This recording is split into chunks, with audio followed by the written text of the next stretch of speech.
Hi guys, gusto ko nga palang i-share ulit sa inyo itong USB flash drive na nabili ko dito sa TikTok. Ito ay storage ng 2TB. Meron siyang Type-C, meron din siyang extension para sa Lightning and para sa micro. And pwede nyo siyang isaksak sa laptop. So ito guys, ginagamit to pag puno na yung mga iPhone ninyo, mga phone ninyo. So parang ito guys, nag-warning na yung phone ko.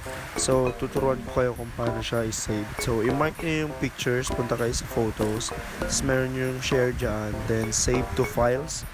Then lalabas na yung flash drive. So sa akin, na-rename ko na siya as Just and merong button sa taas na save.